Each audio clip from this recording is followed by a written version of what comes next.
अस्सलाम वालेकुम dear student. जैसे कि लास्ट लेक्चर में हमने टेस्टिंग हाइपोथेसिस स्टार्ट किया था, तो जल्दी से इसको रिव्यू कर लें, ठीक है, ताकि जो इससे आगे हम सीखें उसकी हमें ज़रा बेहतरीन तरीके से समझ आ सके। ठीक है, तो टेस्टिंग हाइपोथेसिस में हमने ये देखा था कि हमारे पास दो तरह के हाइपोथेसिस होते हैं, नल हाइपोथेसिस और अल्टरनेट हाइपोथेसिस।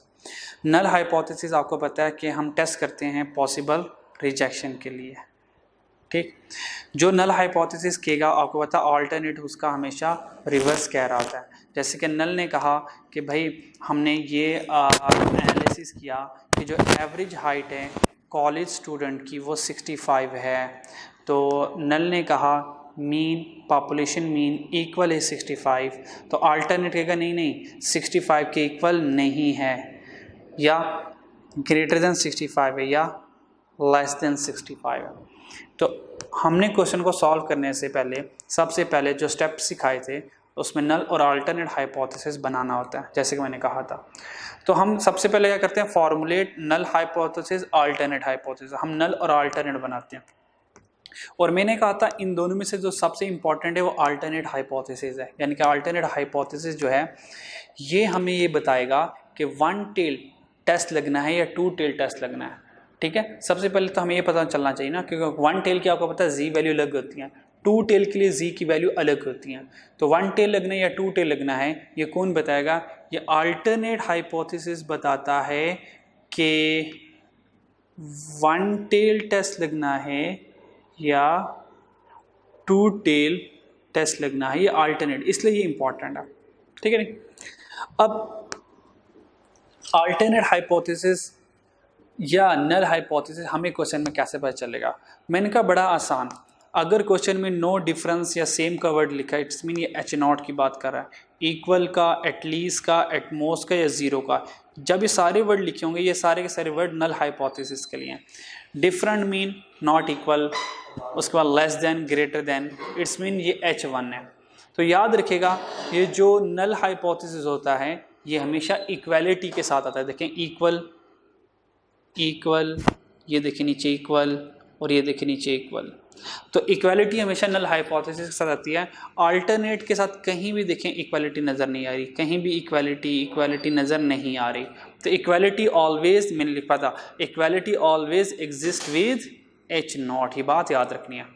फिर वन टेस्ट लगना है या टू टेस्ट लगना है, वन टेल या टू टेल, ये कौन डिसाइड करता है, ये अल्टरनेट हाइपोथेसिस डिसाइड करता है। और टू टेल कब लगता है, जब H1 अल्टरनेट नॉट इक्वल के केस में टू टेल, लेस देन और ग्रेटर देन के केस में वन टेल। होप सो आपको ये रिवीजन समझ लग गई होगी। ठीक है, अब इसको सॉल्व करते हैं। ठीक है, अच्छा एक शॉर्टकट है कब H0 रिजेक्ट करना है, कब H0 एक्सेप्ट करना है। तो देखें हम H0 रिजेक्ट करेंगे अगर Z कैलकुलेटेड, जो Z हम कैलकुलेट करेंगे वो ग्रेटर आ जाए Z टेबल से। इसका मतलब क्या है, एक क्वेश्चन सॉल्व करते हैं फिर इसके मतलब तक पहुंचेंगे। ठीक है, और आपको पता है अब हमारे पास क्योंकि वन टेल भी यूज होगा और टू टेल भी यूज होगा। टू टेल कब यूज होगा, आपको पता है जब H1 में जो मीन होगा वो नॉट इक्वल होगा। और वन टेल कब लगेगा, आपको पता है जब H1 जो है या तो वो ग्रेटर होगा या तो वो लेस भी होगा, तो वन टेल लगेगा। इसके लिए वन टेल, और नॉट इक्वल के लिए आपको पता है टू टेल। जी अल्फ़ा, अल्फ़ा मतलब वन टेल और अल्फ़ा बाय टू मतलब टू टेल टेस्ट लगेगा। तो वैल्यूज़ याद रख लीजिएगा कि 95% के लिए 1.645 वन टेल में वैल्यू होती है जी की, और टू टेल में 1.96। ये सारी वैल्यूज़ को याद करके जाइएगा एग्जाम में, आंसर फाइंड करना ज़रा आसान हो जाएगा, टाइम नहीं लगेगा, वरना इसके ऊपर आप टाइम ज़ाया करते रहेंगे। फिर हमें पता दो तरह के टेस्ट होते हैं, जी टेस्ट और टी टेस्ट। कब जी टेस्ट लगना है, कब टी टेस्ट लगना है, ये रूल आपको मैंने एस्टिमेशन में याद करवा दिया था, सेम रूल है। जब when population standard division is not given, जब पॉपुलेशन स्टैंडर्ड डिवीजन अननोन है और n लेस देन 30 है, तो देखें टी टेस्ट लगना है। सिग्मा नोन है, चुपचाप जी टेस्ट। जब सिग्मा नोन हो जाए तो n को नहीं देखना। जब सिग्मा अननोन हो ना, तो अब टेस्ट का फैसला n करता है। n ग्रेटर देन 30 है तो z टेस्ट लग गया, n लेस देन 30 है तो देखें t टेस्ट लग गया। ठीक है, तो यहाँ पे z का फॉर्मूला वही है जो हमने, याद करें, नॉर्मल डिस्ट्रीब्यूशन में लिखा है, जो हमने नॉर्मल प्रोबेबिलिटी डिस्ट्रीब्यूशन में जो फॉर्मूला लिखा z का, वो ये देखें ना, वहाँ पे हमने z ऐसे नहीं लिखा था, z is equal to x minus mu over standard deviation, ये लिखा था ना। ये बस यहाँ पर याद रहेगा, टेस्टिंग हाइपोथेसिस में स्टैंडर्ड डेविएशन नहीं आता, बल्कि sigma one under root n standard error आता है, यानी कि sampling error divided by standard error. Sampling error mean x minus mu, x और मीन का जो डिफरेंस होगा वो sampling error divide by standard error, बल्कि ये ना लिखें, कोई मसला नहीं है, बस याद रखें टेस्टिंग हाइपोथेसिस में सिग्मा नहीं आएगा, बल्कि सिग्मा की जगह स्टैंडर्ड एरर आएगा। Sigma over under root n आपको पता है स्टैंडर्ड एरर होता है, और जब ऑब्वियस बात है सिग्मा अननोन होगा तो सैंपल का स्टैंडर्ड डेविएशन यूज़ करूँगा। तो टी टेस्ट में, सॉरी ये सिग्मा नहीं है, ये तो एस है, ठीक है, तो एस वर अंडर रूट है, जब सिग्मा अननोन होगा तो यहाँ पर एस होगा। ठीक है, अच्छा जी, अभी क्वेश्चन सॉल्व कर लेते ज़रा, इतनी हमने मेहनत की सारी। अच्छा, जो 6 स्टेप आपको सिखाए थे ना, कि सबसे पहले आपने ये नल हाइपोथेसिस बनाना है, फिर रिस्क लेवल ढूंढना है, फिर कौन सा टेस्ट लगेगा, ये सारे 6 टेस्ट तरतीब से लिखने की ज़रूरत नहीं है। एक क्वेश्चन में आपको तरतीब से सिखाऊंगा, उसके बाद मैं आपको शॉर्टकट पे ले आऊँगा कि एग्जाम में अपने कैसे जल्दी से आंसर फाइंड करना है। ठीक, अच्छा, सबसे पहले तो हमने ये देखना है कि ये 1 टेल टेस्ट है या 2 टेल टेस्ट है, यानी कि H0 है या H1 है। सबसे पहले तो हमने क्वेश्चन में ये देखना है, ठीक है, और साथ साथ हम क्वेश्चन में ये देखते ही रहेंगे कि Z टेस्ट लगना है या T टेस्ट लगना है, ये भी साथ साथ क्वेश्चन में देखते जाना है आपने। तो हमने पढ़ा a manufacturer of detergent claims, एक मैन्युफैक्चरर ऑफ डिटर्जेंट है, सर्फ बनाने वाला एक बंदा है, वो क्लेम करता है mean height of particular box of detergent is, कहता है जो मीन हाइट है इज का मतलब होता है इक्वल, इसका मतलब होता है इक्वल, वो इक्वल है, मीन हाइट इक्वल है 3.25 के। इट्स मीन ये तो नल हाइपोथेसिस आ गया, H0 आ गया, उसने कहा मीन इक्वल है 3.25 के। तो अगर नल हाइपोथेसिस कह रहा इक्वल है तो देखें अल्टरनेट हाइपोथेसिस क्या कहेगा, भाई मीन जो है वो नॉट इक्वल है 3.25 के। वो जैसे ही नॉट इक्वल आया आपने कहा 2 टेल टेस्ट, आपने फ़ौरन से इसकी डायग्राम बना ली 2 टेल की, आपने कहा 2 टेल टेस्ट लगना है भाई, तो आपने कहा एक इधर आएगा टेल और एक इधर आएगा, आपने फ़ौरन से बना लिया। ठीक, जैसे यहाँ से आपने टेल बना ली ना, उसके साथ अपने काम फ़ौरन से कर लेना। यहाँ पर आपने लिख लेना है भाई यहाँ पे तो रिस्क लेवल आएगा, यहाँ पे तो रिस्क लेवल आएगा, यानी कि यहाँ पर आएगा अल्फ़ा बाई 2, यहाँ पर आएगा अल्फ़ा बाई 2, यानी कि 2 टेल अल्फ़ा। अब अल्फ़ा कितना है, 1% रिस्क लेवल है, 1% रिस्क लेवल है। यूजिंग 1% लेवल ऑफ सिग्निफिकेंस, आपको पता है लेवल ऑफ जो सिग्निफिकेंस है वो रिस्क लेवल होता है, तो 1% level of significance risk level क्या है, तो देखते हैं। और ये 1% significance level risk level, 1 tail नहीं 2 टेल, तो देखेंगे क्या है 2.58, तो 2.58 प्लस माइनस में लिखेंगे, तो 2.58 मीन ये माइनस 2.58 और यहाँ पर प्लस 2.58। ठीक, यानी कि अगर इस तरफ वैल्यूज़ आ गई ये हमारा रिजेक्शन रीजन है, ये हमारा रिजेक्शन रीजन है, और अगर इस तरफ वैल्यूज़ आ गई ये हमारा रिजेक्शन रीजन है। अगर H0 इधर आ गया तो H0 रिजेक्ट हो जाएगा, और अगर H0 सेंटर में आया तो हम H0 को क्या करेंगे, एक्सेप्ट कर देंगे। तो ये जो रीजन हमारे पास बच गया ये H0 का एक्सेप्टेंस रीजन है, यहाँ पर H0 एक्सेप्ट होगा हमारा। अब देखते हैं कि हमारा आंसर कहाँ आता है। तो आंसर फाइंड करने के लिए हम ये देखेंगे कि भाई मेरा कौन सा टेस्ट लगेगा, Z टेस्ट लगेगा या T टेस्ट लगेगा। तो देखते हैं, लेट्स सी, N64 है, N64 आ गया, इसका मतलब लेस देन ग्रेटर देन 30 है, मुझे पता चल गया Z टेस्ट लगना है। N64 है, सैम्पल मीन 3.325 है, स्टैंडर्ड डेविएशन इतना है, is there any evidence that the average weight of box is, उसने कहा क्या एविडेंस है कि average weight of box is different, कि एवरेज बॉक्स डिफरेंट है। तो डिफरेंट ने बताया नॉट इक्वल, ये देखें इस डिफरेंट ने बताया नॉट इक्वल।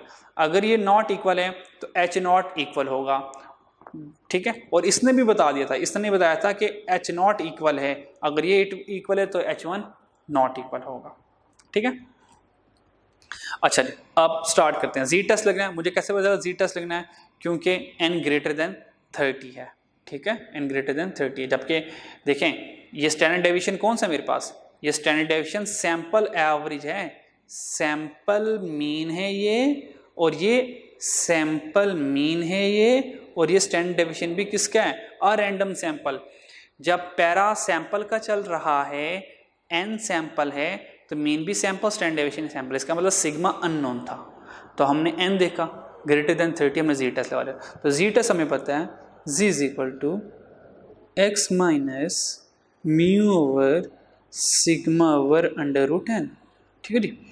तो what is sample mean, X bar, ये एक्स बार होता है minus, what is sample mean 3.238 minus population mean that is the 3.25 divided by sigma 0.117 divided by under root 64, ठीक है जी। तो कैलकुलेट करें शाबाश, और देखें आंसर क्या आता है आपके पास, आप भी कैलकुलेट करें, और मैं भी ज़रा कैलकुलेट करता हूँ इसका।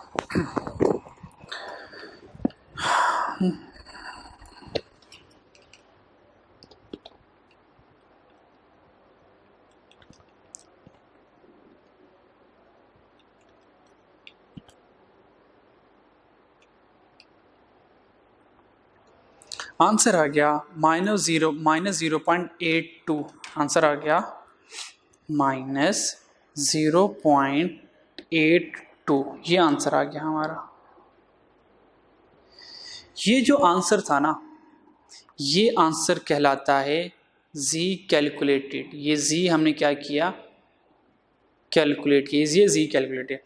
अब देखिए -8.2 कहाँ आ रहा है, तो -8.2 चेक करते हैं, वेयर -0.82 फॉल। तो देखें ये प्लस में, इधर माइनस में, और आपको पता है सेंटर में z 0 होता है, तो -0.82 यहाँ पर आ रहा है। तो देखें किस रीजन में आ रहा है, ये एक्सेप्टेंस रीजन में आ रहा है, तो हम ये कहेंगे z हमारा -0.82 है, और हमारा h नॉट एक्सेप्ट हो गया। एच नॉट एक्सेप्ट मीन ये मैन्युफैक्चरर सही कह रहा था, इसने जो एक पैकेट बनाया डिटर्जेंट का, सर्फ का, उसका जो वज़न है वाकई में 3.25 है, इट्स मीन वो मैन्युफैक्चरर सही कह रहा था। इसका मतलब हम सही नहीं हैं, H1 वाले सही नहीं हैं, ठीक। तो यहाँ पर हमारे पास आंसर आ गया, क्लियर। तो ये हमने डायग्राम बनाकर हमने ये एनालिसिस करना है कि हमारा आंसर एक्सेप्टेंस रीजन में आ रहा है या रिजेक्शन रीजन में आ रहा है, ठीक। अब आपको एक शॉर्टकट सिखाता हूँ, ठीक।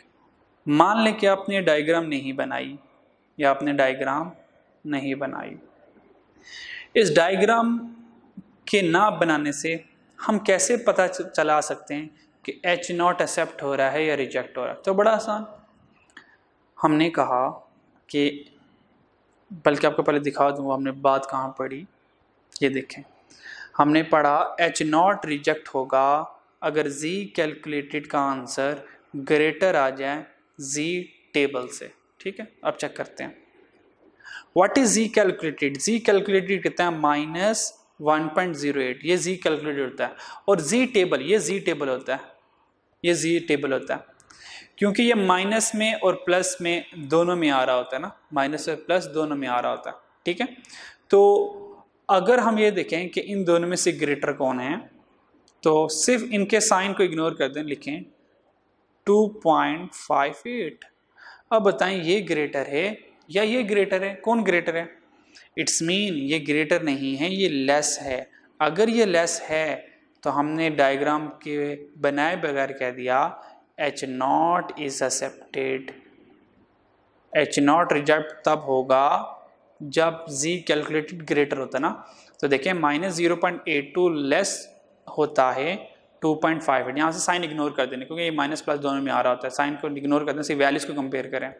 तो H0 लेस है, अगर लेस है तो H0 क्या हो जाएगा, एक्सेप्ट होगा। देखिए हमने डायग्राम नहीं बनाई। क्लियर। एक और क्वेश्चन सॉल्व करते हैं। Suppose that variance of IQ of high school student in a certain city is 225। ठीक, वो कह रहा है कि हमने एक हाई स्कूल स्टूडेंट का डाटा लिया, हमने देखा कि जो वेरिएंस है ना, वेरिएंस यानी कि सिग्मा स्केयर, ये मुझे कैसे पता चला सिग्मा स्केयर, क्योंकि हाई स्कूल स्टूडेंट, यहाँ पे कोई उसने वर्ड एवरेज नहीं लिखा, कोई सैंपल नहीं लिखा। इट्स मीन सारे हाई स्कूल स्टूडेंट का जो वेरिएंस है वो 225, इसका मतलब सिग्मा नोन हो गया यहाँ पर।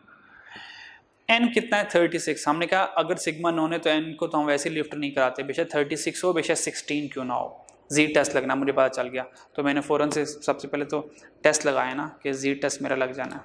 तो जी टेस्ट किसके वाला, Z is equal to x bar minus mean over sigma over under root N. मुझे पता है ये मेरा फॉर्मूला लग जाना। ठीक, फिर मैंने चेक करना है कि 1 टेल है या 2 टेल है। ज़रा H0 और H1 तो देखते हैं। तो ये समटाइम H1 और H0 का जो तायुन है ना, ये सबसे एंड पे जाकर आखिरी लाइन में इसके बारे में इंफॉर्मेशन दी जा रही होती है। रैंडम सैंपल N36 आ गया, सैंपल मीन X बार 106 आ गया, लेवल ऑफ सिग्निफिकेंस 5% आ गया यानी कि alpha. Should we conclude that the IQ of high school student in the city are higher? कहता है should we conclude, क्या हमें conclude करना चाहिए कि हाई स्कूल स्टूडेंट का जो IQ है वो higher than 100, higher than 100। याद आया हायर मतलब H1 की बात हो रही है, यानी कि वो कह रहा है H1 का जो मीन है हायर मीन ये ग्रेटर देन 100 है। अगर ये हायर ग्रेटर देन 100 है तो भाई H0 क्या होगा, इसका H0 को लिखने की जरूरत नहीं होती, बस एम ही लिख रहा हूँ मैं। अगर ये ग्रेटर है तो ये लेस देन इक्वल के साथ 100 आएगा। ठीक है, तो ये ग्रेटर है तो यानी कि 1 टेल। जैसे 1 टेल बननी है तो मैंने फौरन से एक डायग्राम बना ली।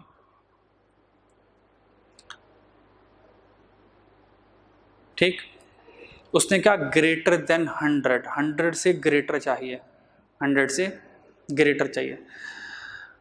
अगर 100 से ग्रेटर चाहिए तो यहाँ पर मैं अल्फ़ा दिखूँगा कि अल्फ़ा जो है वो 5% है। अल्फ़ा कितना है 5%। टेल कितनी है, इस ग्रेटर ने कहा 1 टेल, तो 1 टेल यानी कि ये वाला जो है वो हमारा रिजेक्शन रीजन हो जाएगा, ये वाला हमारा रिजेक्शन रीजन होगा। ऐसे ना 100 जहाँ भी होगा उससे ग्रेटर ये बनता है ना, तो ये हमारा रिजेक्शन रीजन है। तो इस रिजेक्शन रीजन में अल्फ़ा कितना है, वो कितना है 0.05। तो इसकी वैल्यू देखें 0.05 1 टेल में क्या होती है, चेक करते हैं ज़रा। 0.05 ये है मेरे पास 0.05 1 टेल 1.645। मोर देन का, मोर देन मीन प्लस वाली साइड पे 1.645, तो यहाँ पर आ गया 1.645। तो यहाँ पर ये हमारे पास आ गया। ठीक है जी, क्लियर। अच्छा जी, अब कैलकुलेशन करते हैं ज़रा।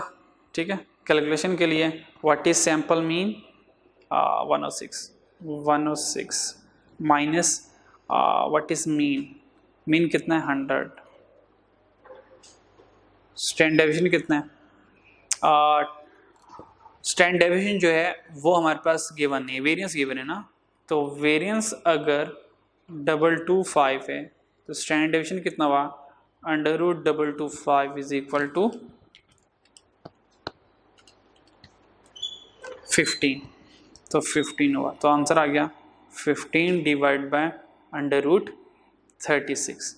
या आप बिल्कुल यहाँ पे लिख सकते हैं, 15 ना लिखें, आप लिख सकते हैं इस 15 के आप ये भी लिख सकते हैं, सेपरेट कैलकुलेट ना करें, √225 ये भी लिख सकते हैं। इसका मतलब स्टैंड डेविएशन ही होता है। ठीक है जी, तो कैलकुलेट करते हैं आंसर क्या आता है। शाबाश, भी करें, मैं भी करता हूँ।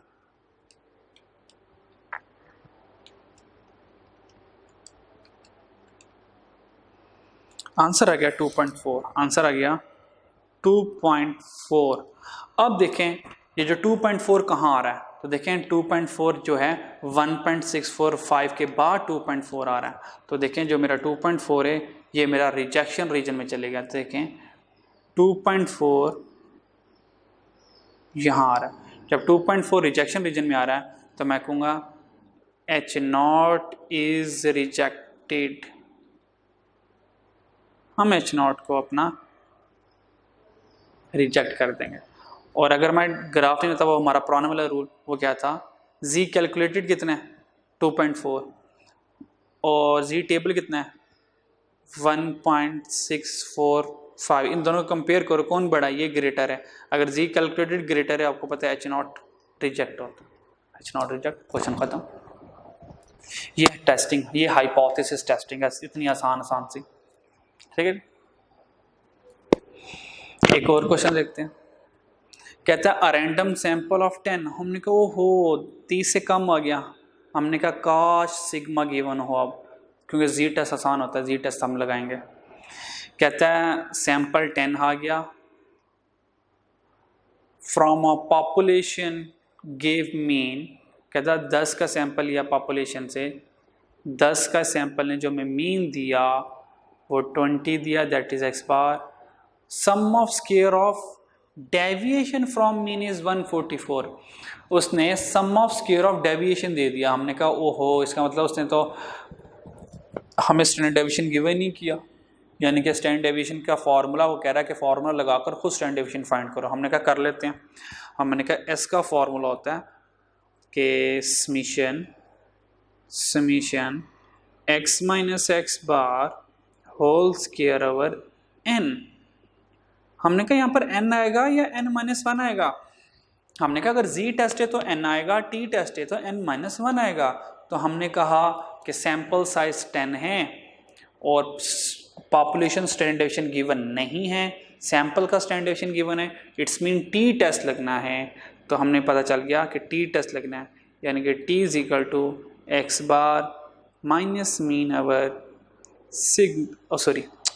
S over under root n, ये टेस्ट लगना है। तो इसका मतलब ये n नहीं है, ये n-1 होगा, यहाँ पर बात याद रखनी है। और देखें उसने एग्जामिनर ने हमें इस स्टैंडर्ड डेविएशन को, सैंपल स्टैंडर्ड डेविएशन कैलकुलेट करने के लिए कौन सी इन्फॉर्मेशन दी है। उसने सम ऑफ डेविएशन, ये होता है summation x minus x bar, ये सम ऑफ स्क्वायर ऑफ डेविएशन, वो कितना 144। तो यहाँ पर आ गया 144। n कितना है 10 माइनस 1, यहाँ पर आ जाएगा 9। तो 144 डिवाइडेड बाय 9, आंसर इज 4। तो स्टैंडर्ड डेविएशन कितना आ गया हमारा 4, तो हमें पता चलेगा स्टैंडर्ड डेविएशन 4 आ गया, ठीक है। फिर हमने कहा वन टेल लगना, 2 टेल लगना। हमने कहा ये तो पहले आइडेंटिफाई कर लें। तो हमने देखा उसने खुद बता दिया HA ग्रेटर देन ने कहा भाई 1 टेल टेस्ट लगना। हमने कहा ठीक है, क्लियर। अब आपको पता है जब टी टेस्ट आए ना, तो टी टेस्ट के लिए हम कोई वैल्यू याद नहीं करते, टी टेस्ट के लिए हमें टी टेबल का सहारा लेना पड़ता है। तो टी टेबल से हम क्या करते हैं, वैल्यूज आइडेंटिफाई करते हैं। उसने कहा H1 ग्रेटर है, तो यहाँ पे ग्रेटर के लिए यहाँ पे क्या करूँगा 1 टेल अल्फा लिखूंगा, लेकिन टी, ठीक है। और ये वाली जो साइड होगी मेरी रिजेक्शन रीजन में चले जाएगी, ये सारा एरिया मेरा रिजेक्शन रीजन में चल जाएगा, ठीक है। और ये अल्फा कैसे आएगा, आपको पता है कि ये अल्फा आता है टी अल्फा n-1 से, n-1 डिग्री ऑफ फ्रीडम होती है। टी अल्फा कितना, रिस्क लेवल 0.05, यानी कि 0.05 को n कितना है 10 9, यानी कि 0.05 को मैं 9 में देखूंगा टी टेबल में जाके, और वहाँ से मेरे पास आंसर आ जाएगा। तो देखते हैं वो क्या आती है मेरे पास वैल्यूज़। ये नॉर्मल डिस्ट्रीब्यूशन है, तो हमें चाहिए टी डिस्ट्रीब्यूशन। तो टी डिस्ट्रीब्यूशन में 1 टेल, ये देखें ये 0.05 है ना हमारे पास, दिस इज 0.05, तो ये मेरे पास 0.05 आ गया। और ये 1 टेल में मुझे देखना है, ये देखें तो मैंने यहाँ पे 1 टेल में देखा हुआ, ये 1 टेल में मैंने देखना है इसको। और फिर मेरे पास क्या था 10 - 1 9, तो 9 क्या है, ये 9 है। ठीक है। तो इसमें वैल्यूज कौन सी बनती है, तो ये पर वैल्यूज बनती है 1.8331।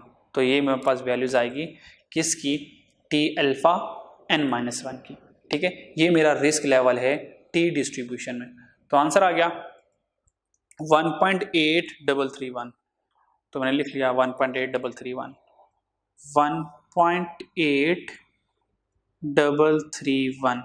ठीक है, अब देखते हैं टी टेस्ट का आंसर क्या आता है, टी टेस्ट का आंसर क्या आता है। ठीक है, तो let's calculate t test answer. What is sample mean, sample mean 20, population mean 19.5, population mean 19.5। What is sample का स्टैंडर्ड डेविएशन 4, √n √10 यहाँ पर आ गया हमारे पास आंसर इस। अभी कैलकुलेट करें, मैं भी कैलकुलेट करता हूँ, दोनों कैलकुलेट करेंगे हम।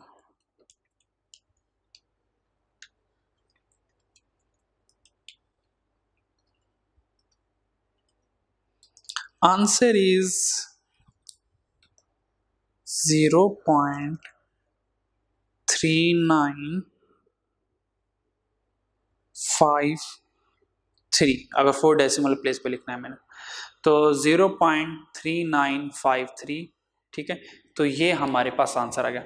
अब चेक करें 0.395 कहाँ आ रहा है, आपको पता है 0.395 एक्सेप्टेंस रीजन में आ रहा है।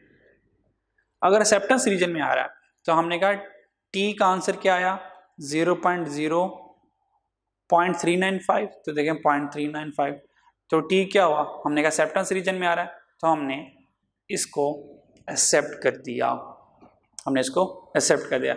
वैसे भी देखें टी कैलकुलेटेड ये आया और टी टेबल से क्या आया था 1.8331। ये टी कैलकुलेटेड था ना, ये कैलकुलेटेड था और ये टी टेबल था। तो देखें वैसे भी ये लेस है, अगर लेस हो तो एक्सेप्ट होता है, ग्रेटर हो तो रिजेक्ट होता है। तो हमने क्या किया H0 इज एक्सेप्टेड, हमने कहा H0 एक्सेप्ट है, यानी कि वाकई में जो पॉपुलेशन मीन है वो 10 सैंपल का वो वाकई 19.5 ही है। जो हमने जो एस्टिमेशन की थी चैप्टर 17 में वो बिल्कुल सही वाली की थी। ठीक होगी जी, तो हमने इस तरह टी टेस्ट का आंसर फाइंड कर लेना। ठीक है, एक और क्वेश्चन देखते हैं। कहता है कि average height of college student is normally distributed with mean. कहता है एवरेज हाइट जो है वो जो कॉलेज डिस्ट्रीब्यूशन जो कॉलेज स्टूडेंट की है उनका जो मीन है ना वो 65 इंच है एवरेज हाइट। इट्स मीन ये पॉपुलेशन मीन है, क्योंकि पूरी लाइन में देखें कहीं पे वर्ड सैंपल नजर आ रहा है। The average height of college students की एवरेज हाइट है, it's mean this is represent total population. तो ये मीन है, कैपिटल मीन। कहता है एग्जाम्पल ऑफ 5 स्टूडेंट, हमने सारे स्टूडेंट में से 5 स्टूडेंट का क्या लिया, सैंपल लिया। तो 65, 66, 68, 70, 71, ये 5 स्टूडेंट का हमने क्या लिया, एक सैंपल लिया। Test the hypothesis the average height of student is at least, at least का वर्ड आपको पता है H0 के लिए होता है। तो एटलीस्ट का वर्ड किस लिए होता है, H0 के लिए। तो H0 ने कहा भाई ये एटलीस्ट है, 65 इंच होगी या उससे ज़्यादा होगी। फिर H1 ने बताओ क्या कहा होगा, इसने कहा ग्रेटर, तो H1 ने कहा ग्रेटर ग्रेटर कोई नहीं, लेस देन। ठीक है, क्योंकि ये इसके रिवर्स चलता है, इसने ग्रेटर कहा इसने लेस कहा, और कहता है इक्वालिटी इसके साथ आती है। ठीक है, अब यहाँ पे ना पूछेगा कि सर H1 नॉट इक्वल क्यों नहीं आया। नॉट इक्वल तब बताइए अब जब प्योर इक्वल हो, एटलीस्ट और एटमोस्ट में ये H1 लेस देन या ग्रेटर देन आता है। ठीक, तो हमने कहा शक्ल बना लें, डायग्राम लेस देन के लिए कह रहा है। अब देखते हैं लेस देन के लिए, आपको पता है लेस देन के लिए नॉर्मली हम यहाँ पर होते हैं, ये अल्फा यहाँ पर आएगा और हमारा ये वाला हिस्सा रिजेक्शन रीजन में आपको बताया जाएगा। तो ये वाला हिस्सा मेरा रिजेक्शन रीजन में चले जाएगा। ठीक है, और यहाँ से फिर मैं देखूंगा कि टी अल्फा n-1 क्या है। अल्फ़ा कितना है, अल्फ़ा तो बता दो। ओहो, उसने अल्फ़ा भी नहीं बताया। आपको पता है जब अल्फ़ा ना गिवन हो तो बाय डिफ़ॉल्ट 5% अल्फ़ा यूज़ करते हैं। तो टी अल्फ़ा कितना आ गया 0.05, एन कितना है 1 2 3 4 5, 5 है तो 5 - 1 तो एन 4 आया। तो सबसे पहले तो हम इसकी कहानी खत्म करते हैं, अल्फ़ा कितना है। अब 0.05 को 4 में देखना है, तो 0.05 को 4 में देखेंगे। अब 0.05 को 4 में देखा तो देखेंगे ये मेरे पास आ गया 2.1319, ठीक है। वन टेल में देखा 2.1319, तो आंसर आ गया 2 पॉइंट, इसका आंसर आ गया 2.1319, 2.1319 ये आंसर आ गया, ठीक है। तो ये आंसर आ गया 2.1319, यहाँ पर आ गया हमारे पास, हमने लिख लिया आंसर, ठीक है। अब चेक करते हैं कि टी का आंसर क्या आया। हमने कहा टी टेस्ट लगना है क्योंकि पॉपुलेशन मीन है लेकिन पॉपुलेशन स्टैंडर्ड डेविएशन गिवन नहीं है, सैंपल का स्टैंडर्ड डेविएशन गिवन है और n लेस देन 30 है यानी कि 5 है, तो टी टेस्ट लगना है। तो t test equal to x bar minus mean over s over under root n। तो यहाँ पर कौन कौन सी वैल्यूज गिवन है मेरे पास, सिर्फ मेरे पास 2 वैल्यूज गिवन है। मीन कितना 65, तो मीन आ गया 65, एस नहीं पता, अंडर रूट n कितना है वो 5 है, तो मीन और एस चाहिए। तो ये जो 5 वैल्यूज नजर आ रही ना आपको, इन पांचों को कैलकुलेटर में पुट करें तो वहीं से मीन आ जाएगा, वहीं से एस आ जाएगा। लेकिन याद रखना जब आप यहां से मीन फाइंड करेंगे, जब आप यहां से मीन फाइंड करेंगे वो उसमें तो कोई मसला नहीं है, वो तो आ जाएगा। लेकिन जब यहां से ना आप एस फाइंड करेंगे तो अपने कैलकुलेटर में 4 नंबर वाला यूज करना है, n-1 वाला, ठीक है। 4 नंबर वाला, 4 नंबर पर आ रहा होगा n-1 वाला, ठीक है। वो मैं भी करके दिखा देता हूँ आपको। चलें शाबाश, फिलहाल तो वैल्यूज लिखना आप, मैं भी लिखता हूँ 66, 65, 68, 70, 71 वैल्यूज लिख ली। चलिए वेरिएंस पे गए तो 4 नंबर पर ये आ रहा होता है, इस तरह का साइन नजर आ रहा होता है, x फिर सिग्मा फिर n-1, ये वाला बटन प्रेस करना आप सब ने, ठीक है। तो फिर यहाँ से सही वाला ऐसा आएगा। तो सबसे पहले मैं मीन कैलकुलेट कर मीन तो 2 नंबर पर आएगा ना, तो मीन तो आ रहा है 68, ठीक है। तो ये कितना आ रहा है 4 नंबर वाला आपने लेना है, तो 4 नंबर वाला आएगा 2.55, ठीक है। तो मीन भी आ गया और सैंपल स्टैंडर्ड डेविएशन भी आ गया। तो मीन कितना 68, तो 68 ये आ गया 2.55, तो आ गया 2.55, ठीक है जी। तो कैलकुलेट करते हैं इसको।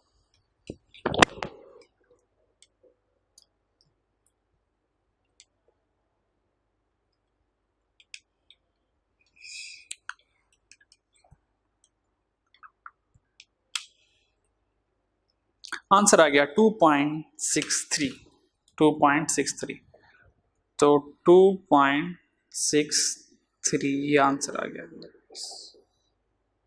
तो चेक करें, उसने कहा एटलीस्ट 65, एटलीस्ट 65 मीन, और ओहो ये गलत हो गया, ये सही नहीं बना हुआ।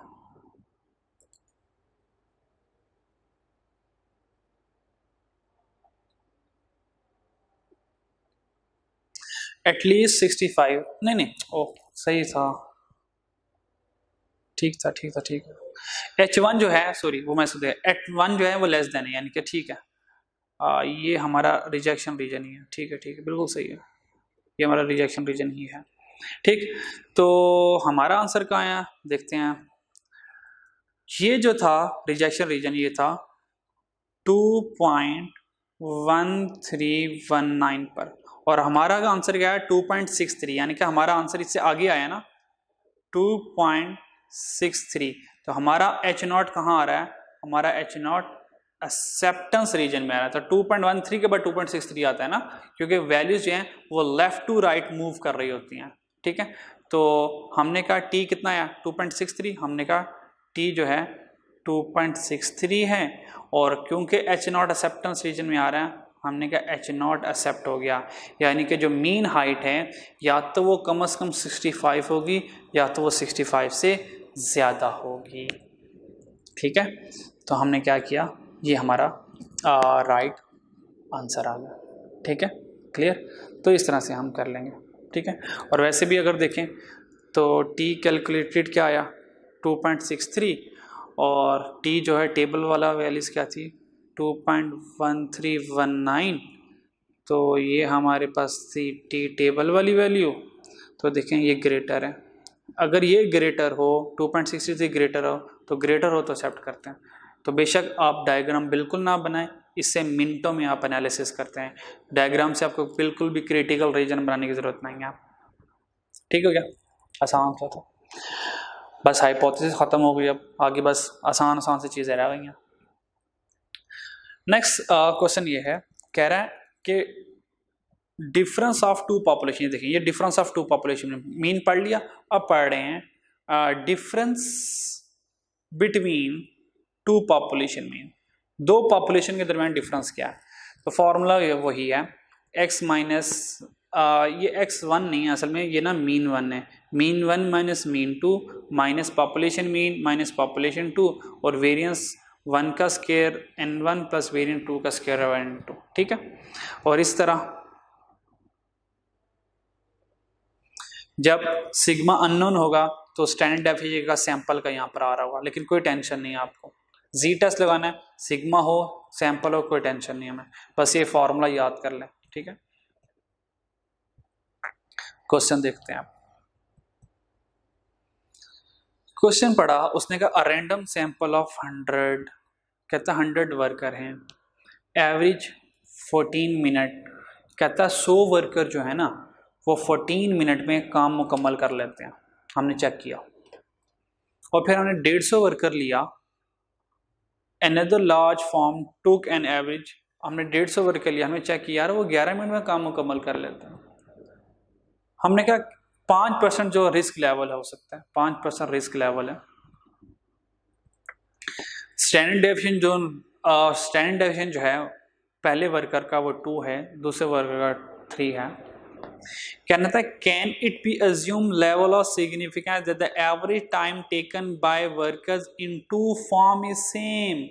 उसने कहा जो एवरेज टाइम है दोनों फॉर्म का सेम है, इज मतलब इक्वल, सेम मतलब बराबर है, यानी कि वो ये कह रहा है एच नॉट जो है जो मीन टाइम इसका है वो इक्वल है इस मीन टाइम 2 के, वो ये कहना चाह रहा है ना। तो इसका मतलब क्या हुआ, इसको मैं इस तरह लिख सकता हूँ एच नॉट, ये मीन 2 प्लस इधर का माइनस हो जाएगा, क्योंकि हमने डिफरेंस ऑफ पॉपुलेशन मीन पढ़ना है ना। तो मीन 1 माइनस मीन 2 ये किसके इक्वल हुआ, 0 के इक्वल हुआ। तो अगर एच नॉट इक्वल टू 0 हुआ तो एच वन क्या हुआ, तो एच वन ने कहा भाई mean 1 minus mean 2 not equal to 0, not equal to 0 ने कहा ओ भाई साहब 2 टेल लग गई। हमने कहा ठीक है 1 टेल और यहां पर आ जाएगा 2 tail, alpha by 2 alpha by 2। हमने कहा अल्फा बाय 2 कितना है, उसने कहा भाई 5% हमें पता है वो 1.96 होता है, तो माइनस 1.96 और प्लस 1.96। तो अगर यहाँ पर एच नॉट का आंसर आ गया तो ये हमारा रिजेक्शन रीजन है, और यहाँ पर अगर आ गया एच नॉट का आंसर तो ये हमारा रिजेक्शन रीजन है। ठीक है जी, अब देखते हैं, और अगर सेंटर में आया, सेंटर में आपको पता है हमारा ये एक्सेप्टेंस रीजन होता है एच नॉट के लिए। क्लियर हो गया जी। अच्छा जी, अब हमने कैलकुलेशन करनी है, कैलकुलेशन के लिए हमें फॉर्मूला लिखना पड़ेगा, तो फॉर्मूला लिखते हैं जनाब, फॉर्मूला ये वाला लिखना है, ठीक है। तो C is equal to mean 1 minus mean 2 minus mu 1 minus mu 2 और square root of variance 1 over n1 plus variance 2 over n2। ठीक है ना मेरे भाई? ठीक है।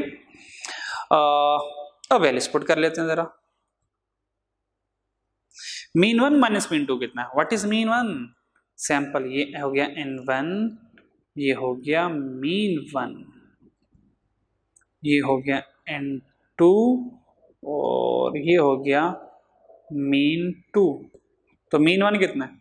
14। तो 14 minus 11 minus mean mu one minus mu two, वो तो जीरो हो गया ना, तो जीरो हो गया। वेरियंस वन कितना है? कहता है स्टैंडर्ड डेविएशन है। ये तो स्टैंडर्ड डेविएशन है भाई, ये तो सिग्मा 1 है और ये तो सिग्मा 2 है। उसने वेरियंस मांगा है, तो यानी कि 2 का स्क्वायर ओवर 100 प्लस 3 का स्क्वायर ओवर 150। ठीक, तो कैलकुलेट करें, शाबाश। अब भी करें, मैं भी कैलकुलेट करता हूं, आंसर क्या आता है देखते हैं।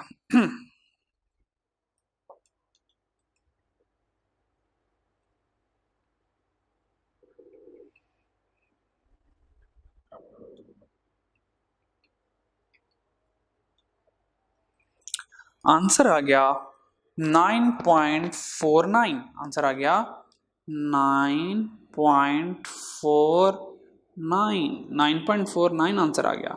तो चेक करें ये 9.49 भाई साहब कहाँ आ रहे हैं?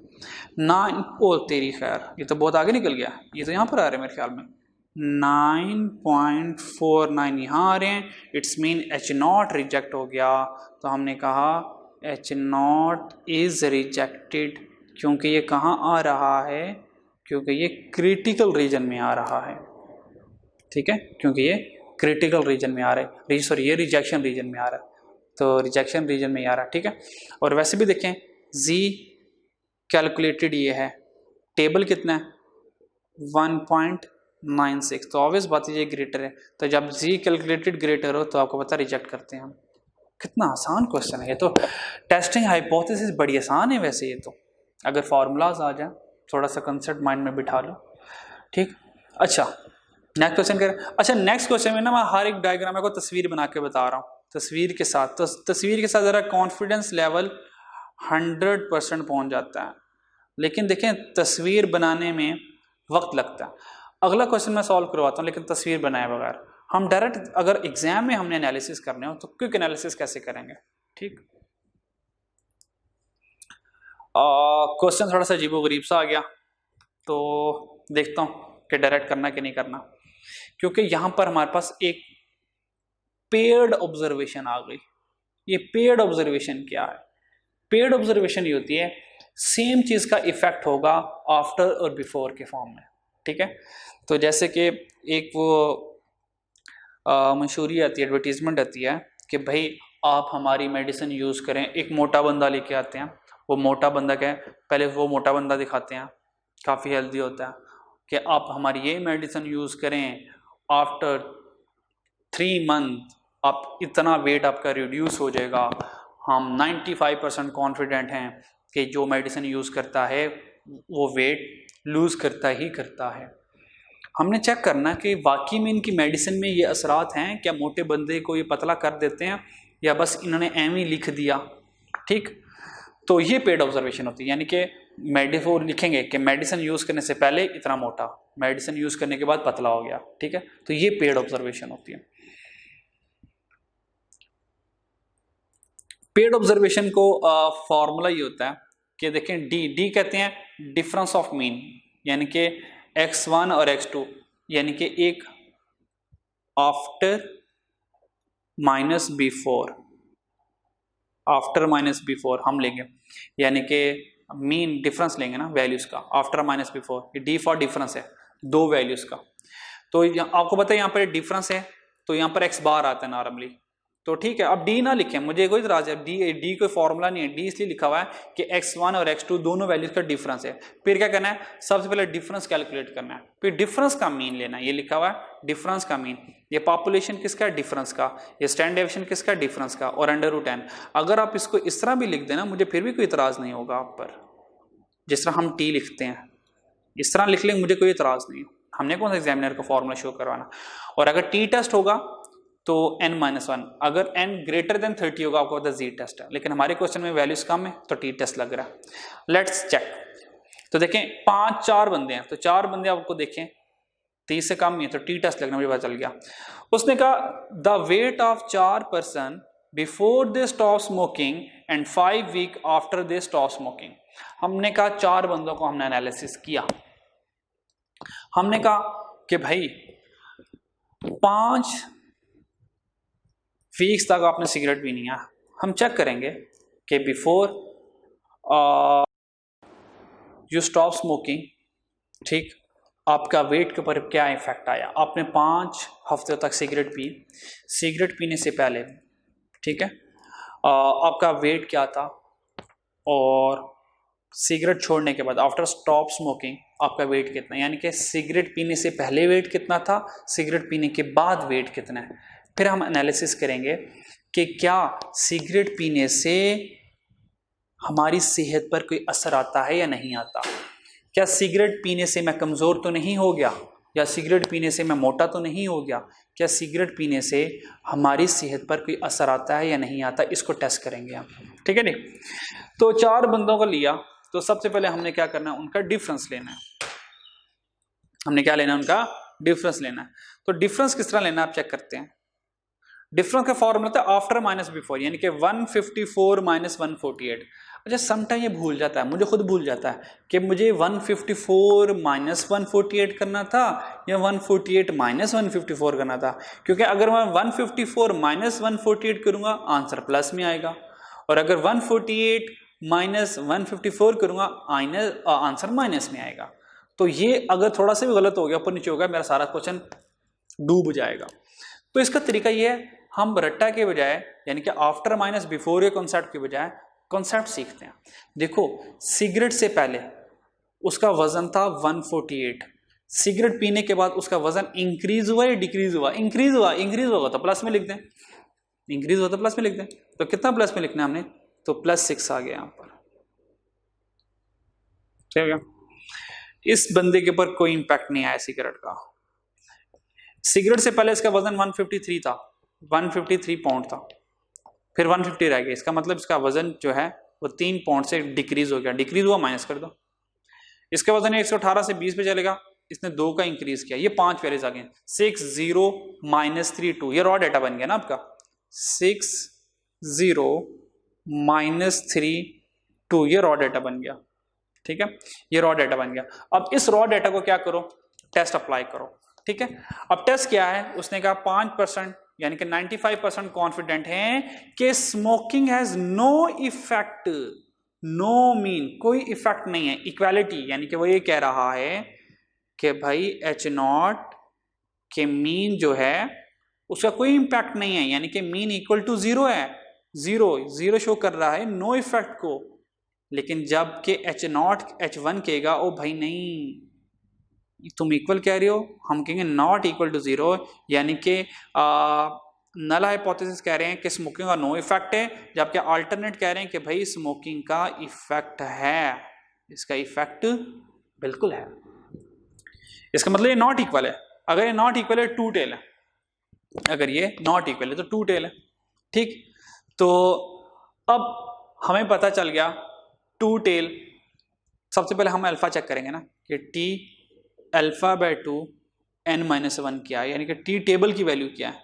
तो अल्फा बाय 2 कितना है 0.05, तो 0.05 टू टेल में देखना है। n कितना है 1 2 4 है, तो 4-1 3, तो टू टेल में देखना है 0.05 को 3 में, तो चेक करते हैं वैल्यूज क्या आती है।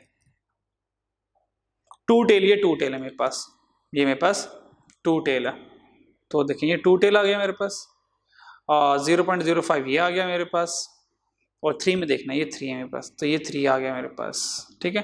तो 3.18 ये आ गया, 3.1824 3.1824 तो लिख लिया 3.1824 3.1834 तो ये हमारे पास जी टेबल की वैल्यू आ गई। अब जी कैलकुलेटेड करना है हमने, सो टी कैलकुलेटेड, तो T calculated formula T is equal to difference का मीन लेना ना, difference of mean minus population फिर standard deviation divide by under root N. तो ये डिफरेंस है, ये चार वैल्यूज है ना आपके पास, इन चारों को कैलकुलेटर में लिखें, मीन और स्टैंडर्ड डेविएशन कैलकुलेटर से आ जाएगा, लेकिन कैलकुलेटर में n-1 वाला लेना स्टैंडर्ड डेविएशन यानी कि 4 नंबर वाला। तो वैल्यूज लिखें शाबाश, 60 माइनस 32 तो मीन आ गया मेरे पास 1.25, तो मीन आ गया 1.25, पॉपुलेशन मीन 0 है मेरे पास, ठीक है। तो डिवाइडेड बाय स्टैंडर्ड डेविएशन कितना है 3.77 तो 3.77 अंडर रूट n4 है, तो आंसर आ गया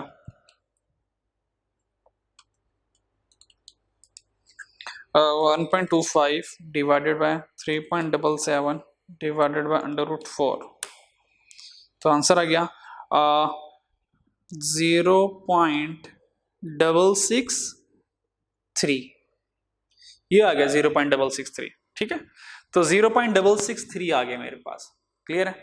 तो देखें ये मेरे पास क्या था, अब देखें मैंने कोई डायग्राम नहीं बनाई, कोई क्रिटिकल रीजन नहीं आपके साथ सामने बनाया हुआ, तो ये देखें ये मेरे पास क्या था जी कैलकुलेटेड और जी टेबल कितना है 3.1834, ये देखें ये जी टेबल आ गया, तो जी ये मेरे पास आ गया जी टेबल, तो ये क्या है लेस है 0.663 लेस है, इससे लेस होगा तो एक्सेप्ट होगा H0, तो मैंने लिख दिया कि H0, तो मैंने यहाँ पे लिख दिया कि H0 जो होगा हमारा, तो हमने लिख दिया कि H0 इज एक्सेप्टेड, तो हमने कहा H0 एक्सेप्ट हो गया। तो देखें ये देखें H0 एक्सेप्ट है और T कितना डबल सी, ये T की वैल्यू 0.0, तो यहाँ से हमारा इजीली आंसर आ गया, ठीक है जी। और अगर आप इसका वो अब बना लें आप, बेशक अगर आप इसका वो बनाएं टेबल बनाएं तो टेबल में भी यही नज़र आ रहा होगा, ठीक है, जो हमने यहाँ पर कैलकुलेट किया, ठीक है। तो टेबल के लिए आप बना सकते हैं बिल्कुल भी, तो देखें यहाँ पर वैल्यू क्या आई माइनस 3.18, यहाँ पर प्लस 3.18, तो हमारा आंसर आया 0.66, तो देखें एक्सेप्टेंस रीजन में आ रहा है हमारा आंसर, ठीक, तो एक्सेप्टेंस रीजन में हमारा आंसर आ रहा है, ठीक है। तो 2-3 क्वेश्चन हमारे रह गए बस, और 1 और 2, ठीक, 2 क्वेश्चन रह गए, फिर इसको भी कर लेते हैं अभी, ठीक है, ताकि फिर हमारा चैप्टर जो है वो ये कंप्लीट हो जाए, ठीक है, ताकि फिर हम नेक्स्ट इंशाल्लाह ताला स्टार्ट करें। आगे क्वेश्चन आसान है, वो मैं जल्दी से कर लेंगे, कोई मसला नहीं है। कहता है कि पॉपुलेशन प्रपोर्शन है, पॉपुलेशन प्रपोर्शन का फॉर्मूला होता है कैपिटल पी माइनस, ये पी जो है ये सैंपल वाला है, आपको पता है यहाँ पे शुरू में एक्स आता है और यहाँ पर सैंपल आता है, शुरू वाले की जगह सैंपल की होती है और बाद वाले की जगह आपको पता है पॉपुलेशन की होती है, तो ये sample proportion, this is population proportion, और नीचे जो है ये पॉपुलेशन प्रपोर्शन आ रहा होता है, ठीक है। तो ये फॉर्मूला अपने एस्टिमेशन में भी सीखा होगा, यही वाला फॉर्मूला हमने यूज किया हुआ है, ठीक है। तो क्वेश्चन पढ़ते हैं, कहते हैं an electric company is claim at least, आपको पता है एटलीस्ट आ गया, एटलीस्ट के लिए वर्ड कौन होता है आपको पता है H0, तो H0 ने कहा कि मीन जो है एटलीस्ट जो है वो 85% है, ये 85% 0.85 होता है, ठीक। कहता है और अगर ये 85 है तो H1 क्या होगा, तो H1 ने कहा, इसने कहा ग्रेटर, इसने कहा लेस देन 0.85 हो गया, ठीक। उसने कहा कि इलेक्ट्रिक कंपनी ने क्लेम किया कि at least 85% part which is supplied conform to specification. कहता है एक इलेक्ट्रिक कंपनी ने क्लेम किया कि 85% जो उसके स्पेयर पार्ट्स होते हैं वो बिल्कुल स्पेसिफिकेशन को मीट करते हैं। हमने 400 का सैंपल लिया, 400 का सैंपल टेस्ट किया, हमने कहा भाई 75 तो did not meet the specification, के 400 में से 75 तो स्पेसिफिकेशन ही नहीं मीट कर रहे। इट्स मीन हमने 400 का सैंपल लिया, उसमें 75 का स्पेसिफिकेशन मीट नहीं किया, इसका मतलब 325 ने मीट किया स्पेसिफिकेशन। ऐसे ही है स्पेसिफिकेशन। तो उसने कहा कि वो 85% कॉन्फिडेंट है कि उसने जो पार्ट भेजे वो स्पेसिफिकेशन मीट कर रहे हैं। तो देखें स्पेसिफिकेशन मीट करने वाले कितने पार्ट हैं, वो 325 है, वो 325 है। तो जब मैंने पॉपुलेशन प्रपोर्शन की, जब मैंने सैंपल पी, ये जो पी होता है ना पी हैट, बल्कि यहां पे मैं लिख दूं सैंपल प्रपोर्शन, ये सैंपल प्रपोर्शन में पी हैट कहते हैं, और पॉपुलेशन प्रपोर्शन कैपिटल, ये देखिए इसके ऊपर भी हैट बना दूं। ठीक, तो सैंपल प्रपोर्शन कितना मेरे पास 325 ने स्पेसिफिकेशन मीट किया आउट ऑफ 400, ये पी हो गया मेरे पास। तो चेक करें आंसर क्या आया। आंसर आया 0.8125। तो ये पी आ गया, बस ये मुझे पी चाहिए था। ठीक है, अच्छा अब ये पी आ गया मेरे पास। अब क्यू क्या आया मेरे पास, अब वो चेक करना है कि मेरे पास कैपिटल पी क्या है, पॉपुलेशन प्रपोर्शन क्या है। अब पॉपुलेशन प्रपोर्शन मुझे पूरे क्वेश्चन में नजर नहीं आ रहा। अगर पॉपुलेशन प्रपोर्शन मुझे नजर नहीं आ रहा तो मैं क्या करूंगा, सैंपल प्रपोर्शन को ही यूज कर लूंगा, सैंपल प्रपोर्शन को ही अपनी कैलकुलेशन के लिए यूज कर लूंगा। ठीक है, लेकिन उसने हमें पॉपुलेशन प्रपोर्शन गिवन किया हुआ है, वो ये है an electric company claim that at least 85%। तो एटलीस्ट 85% जो है ये कैपिटल पॉपुलेशन प्रपोर्शन है। ठीक है, ओ सॉरी ये मीन नहीं लिखना था मुझे, माजरत, ये कैपिटल पी लिखना था मुझे, और ये मीन नहीं है, ये कैपिटल पी है। तो अगर कैपिटल पी 0.85 है तो कैपिटल क्यू कितना होगा,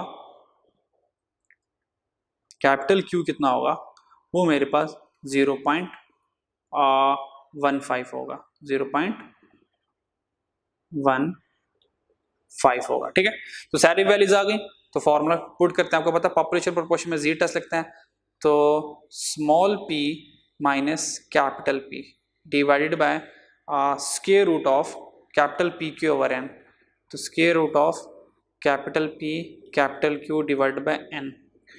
तो एन हमारे पास सैंपल का ही है, वही हम यूज करेंगे। व्हाट इज सैंपल प्रपोर्शन, ये है 0.8125 माइनस पॉपुलेशन प्रपोर्शन कितना है 0.85। ठीक, और नेक्स्ट यहां पर 0.85 multiply by 0.15 divided by n. N कितना है 400, 400 का सैंपल था ना, 400। तो इन सब को कैलकुलेट करते हैं, और इन सब को जब कैलकुलेट किया तो कैलकुलेट का आंसर आएगा -2.1। क्या आंसर आएगा -2.1।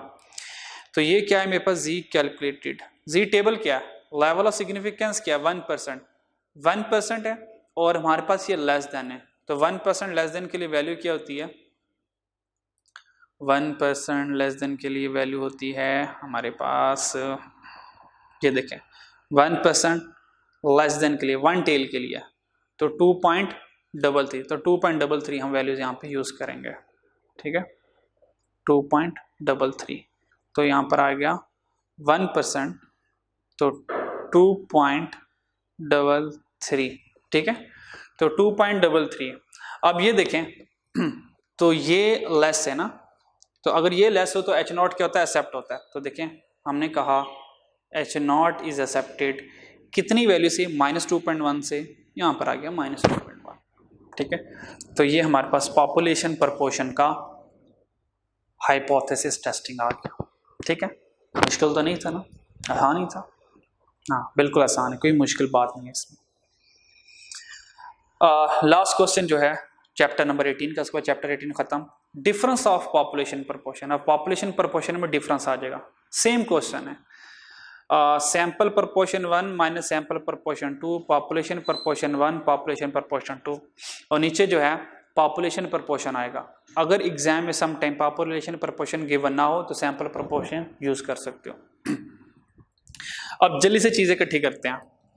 कहते हैं an expert is interested in the proportion of male and female in the population that have a certain minor blood disorder. अच्छा जी, लास्ट क्वेश्चन हम डिस्कस कर रहे थे, वो कह रहा है एन एक्सपर्ट इज इंटरेस्टेड, एक एक्सपर्ट इंटरेस्ट था proportion of male and female. कहता कुछ मेल और फीमेल्स हमने पॉपुलेशन में से एज अ सैंपल लेने हैं, that have a certain minor blood disorder, जिनको कुछ उनके ब्लड में डिसऑर्डर है, उनको ब्लड में कुछ ना कुछ प्रॉब्लम है। ठीक, अब हमने वो चेक करनी है, यानी कि हम यहाँ पर मेल ले लेंगे, कुछ मेल्स ले लेंगे और यहाँ पर कुछ फीमेल्स ले लेंगे। ठीक है जी। कहता है रैंडम सैंपल ऑफ 100 मेल, यानी कि 100 मेल ले लिया तो N1 100 आ गया। 31 are found to be afflicted, कहता है 100 में से 31 अफ्लिक्टेड है, यानी कि ये प्रोबेबिलिटी दे रहा है P1 कितना 31 आउट ऑफ 100, दैट इज 0.31।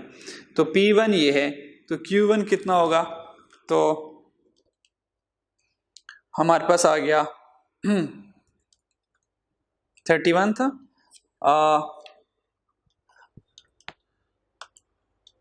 0.69, तो आ जाएगा 0.69। ठीक, फिर कह रहा है वेयर एज 24 ऑफ 100 फीमेल्स, तो इसका मतलब फीमेल्स भी 100 हैं, पता चल गया। तो P2 क्या, फीमेल की प्रोबेबिलिटी क्या है कि कितनी फीमेल्स का हमने कहा टेस्ट करना है, हमने कहा 100 में से 24 को पता चला कि ब्लड अफ्लिक्टेड है, ब्लड डिसऑर्डर है उनका, तो 0.24 आ गया। तो Q2 कितना मेरे पास 0.76 आ गया, 0.76। ठीक है, कहता 5% लेवल ऑफ सिग्निफिकेंस है, 5% रिस्क लेवल है, that the proportion of main in the population afflicted with blood disorder is significantly greater. Greater कौन होता है, आपको पता है H1 होता है। उसने कहा कि जो मेन का डिसऑर्डर है वो ग्रेटर है फीमेल्स के, यानी कि मेन का जो डिसऑर्डर है वो ग्रेटर है वुमेन के डिसऑर्डर से। अब हमने इस चीज को प्रूव करना है। ठीक है, तो हमारे पास, मैं डायग्राम नहीं बना रहा, सोच रहा हूँ इसके डायग्राम के बगैर डायरेक्ट ही करेंगे। आपको पता है ग्रेटर है, अगर ये ग्रेटर है तो H1 जो है वो ग्रेटर है, H1 ग्रेटर है तो 1 टेल, तो 1 टेल के लिए 5% की वैल्यू क्या होती है हमें पता है, 1 टेल के लिए 5% की वैल्यू ये होती है जो अभी हमने पीछे लिखी थी, पीछे भी देखिए 1 टेल था, ये 1 टेल था, नहीं चेक करनी पड़ेगी, तो चेक कर लेते हैं, कोई मसला नहीं है। इसको चेक करते हैं, 5% 1 टेल, तो 5% 1 टेल की जो वैल्यू है मेरे पास ये 5% 1 टेल 1.645, तो ये 1.645 यूज करेंगे। ठीक है, तो 1.645 हम यूज करेंगे, तो 1.645 हमारे पास वैल्यूज आ गई, तो ये देखें हमारे पास 1.645 वैल्यू आ गई। ये वैल्यू क्या है, ये हमारे पास टेबल की वैल्यू आई है, किसकी टेबल की, जी टेबल, क्योंकि n 100 है। अब जल्दी से फॉर्मूला पुट करें, हमारा आंसर आ जाएगा सिंपल। तो यहाँ पर देखें वैल्यूज पुट करने लगा हूँ। ठीक है जी, तो P1 माइनस P2 कितना, P1 कितना है 0.31, P1 ये, P2 कितना है 0.24,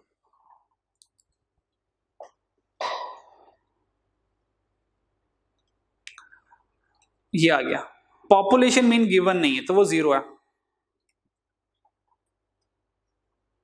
ठीक है, तो P1 कितना है 0.31 multiply by 0.24 divided by n कितना 100, और यहां पर 0.31 और 0. ये 69 आ गया, 0.69 है। नेक्स्ट कितना था P2, P2 था मेरे पास 0.24 मल्टीप्लाई बाय 0.76 डिवाइडेड बाय यहाँ पर मेरे पास 100 आ गया। ठीक है जी, तो इसके आंसर को कैलकुलेट करते हैं। आंसर क्या आता है चेक करें।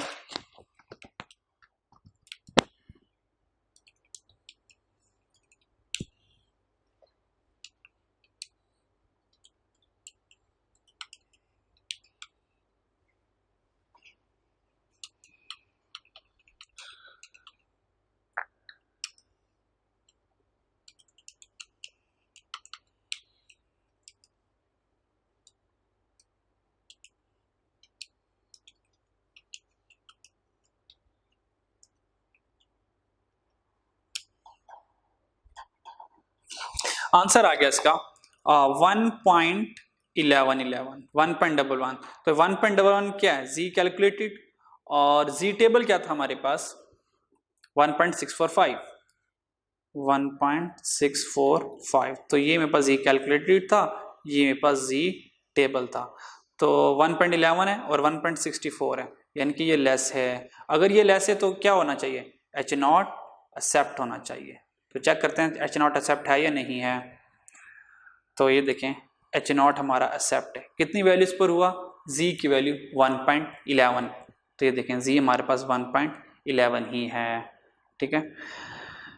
तो यहाँ पर हमारा जो है ये चैप्टर नंबर 18 अल्हम्दुलिल्लाह कंप्लीट हो गया। अब नेक्स्ट में इंशाल्लाह इसके एमसीक्यूज डिस्कस करेंगे, फिर चैप्टर 18 मुकम्मल कंप्लीट हो जाएगा। बाकी फर्दर प्रैक्टिस के लिए तो इसके आपको असाइनमेंट क्वेश्चन मैं आपको प्रोवाइड कर दूंगा, फर्दर प्रैक्टिस के लिए आप यूज़ करना, ठीक है। अब हमारा रह गया इसके एमसीक्यूज और लास्ट चैप्टर 19 रह गया, ठीक है जी। तो इंशाल्लाह नेक्स्ट लेक्चर एमसीक्यूज में मिलेंगे, तब तक के लिए अल्लाह हाफिज़।